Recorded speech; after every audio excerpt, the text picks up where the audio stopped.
My name is Lindsay, and today I'm going to try and help you with the speaking IELTS. Oh God, I can't even think properly today. It's too hot.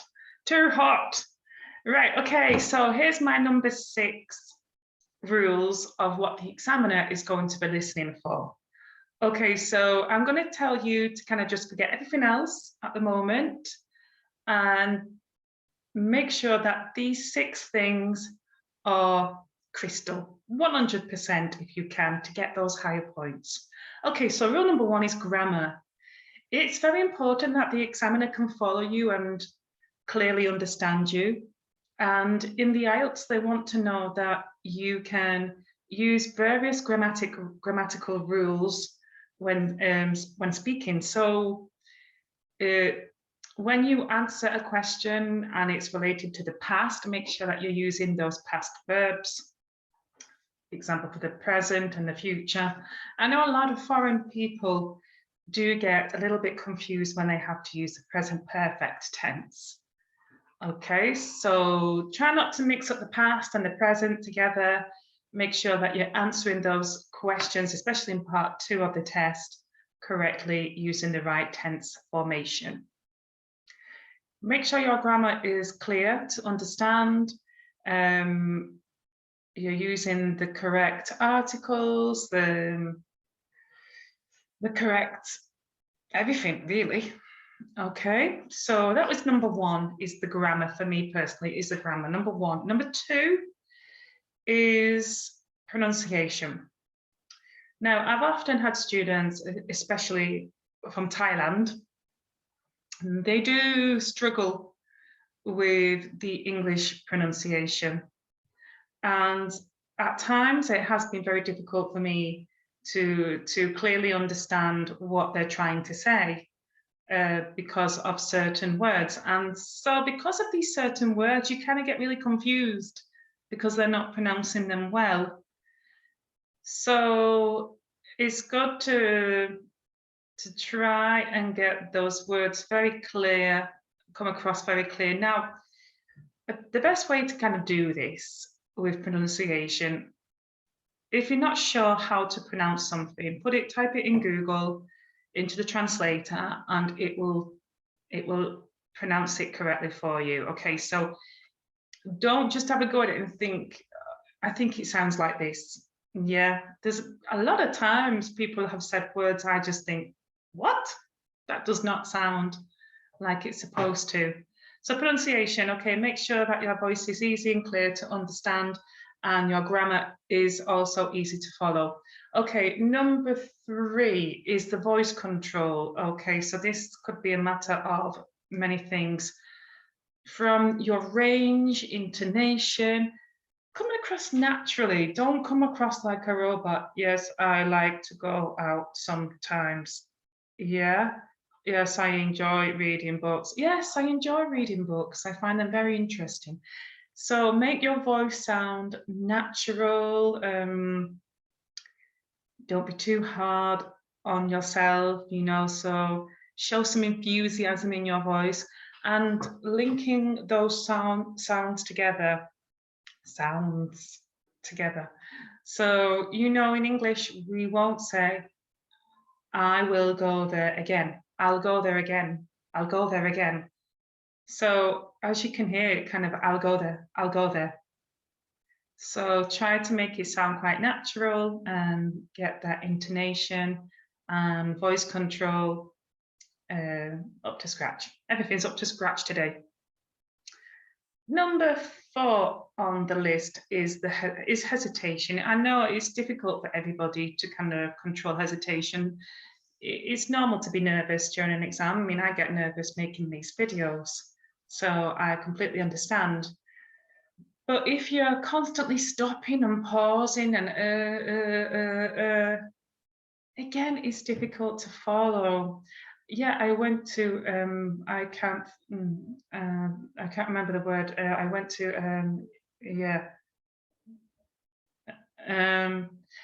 you understand how that is? And it's like, she stopped speaking because she's paused for a very long time. I don't know if she stopped.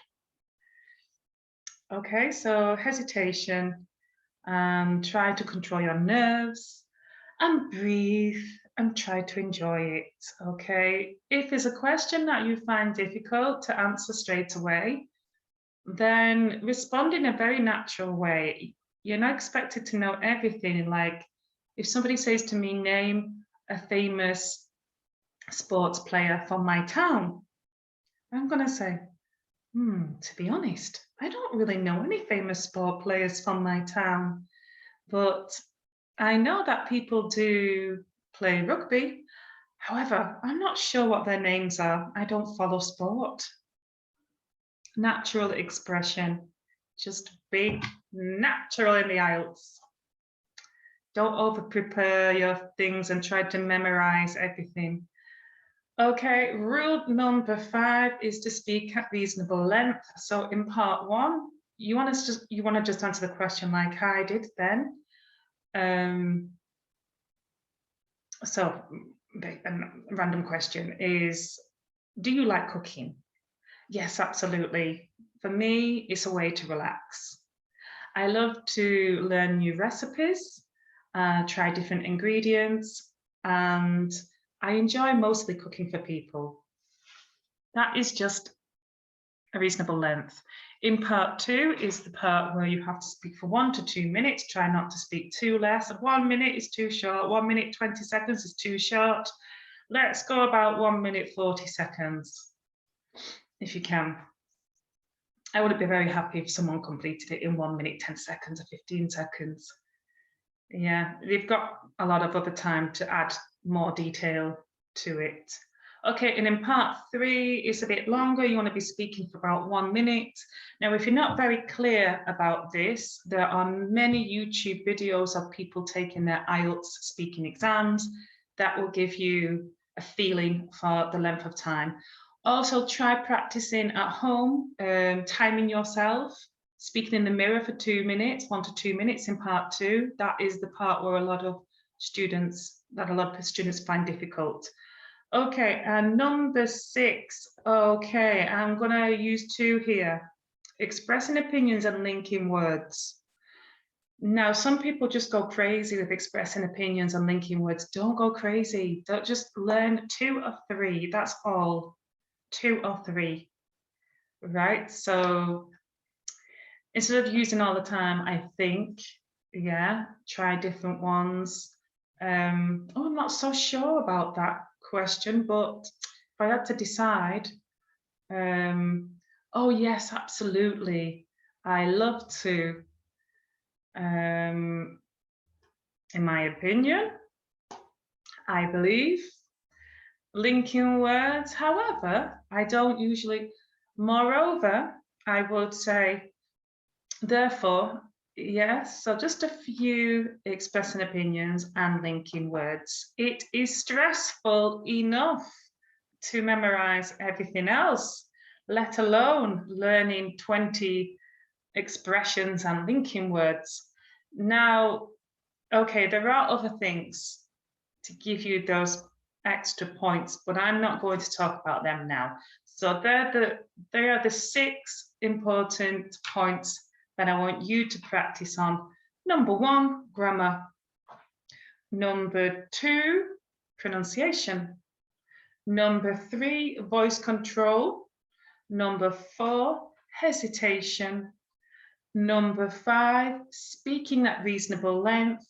And number 6, I've combined 6 and 7 together, is expressing opinions and connecting ideas, linking words. Yeah. Okay, thank you very much for watching my video. I hope that's helped, and good luck with the IELTS exam. Bye. Bye.